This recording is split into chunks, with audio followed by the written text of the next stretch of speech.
Pour préparer l'alternance politique en RDC, les catombistes sont en conclave des forces du changement, durant 4 jours, du 9 au 12 à Johannesburg en Afrique du Sud autour de leur leader Moïse Katumbi Chapeau.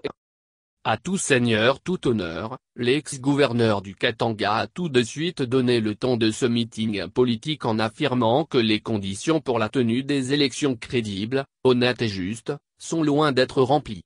Il a aussi dénoncé la non-application de l'accord de la Saint-Sylvestre.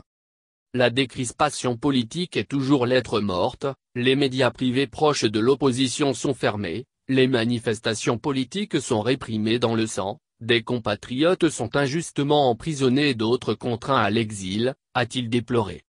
Le candidat déclaré à la présidentielle a appelé ses soutiens à rejeter la dictature qui s'est installée en RDC.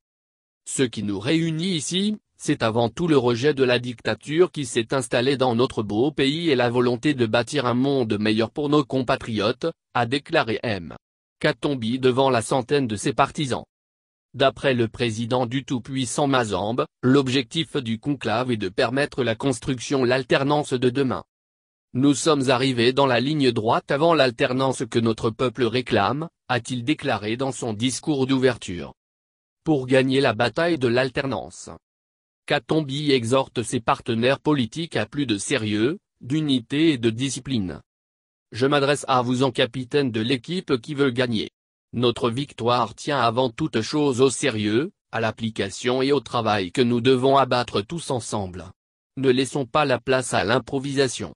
Organisons-nous. Travaillons dur et avec exigence. Notre pays le mérite. Il y a urgence, a exhorté M. Katumbi. Sont notamment présents, les regroupements politiques, Alternance pour la République, G7 et Dynamique de l'opposition. Les grandes manœuvres politiques ont commencé avec la révision en janvier des statuts du PPRD, le parti présidentiel. Le MLC et le PALU envisagent de bâtir une alliance électorale.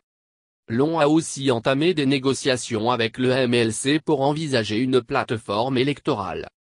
Pendant ce temps, l'UPEN a organisé son congrès.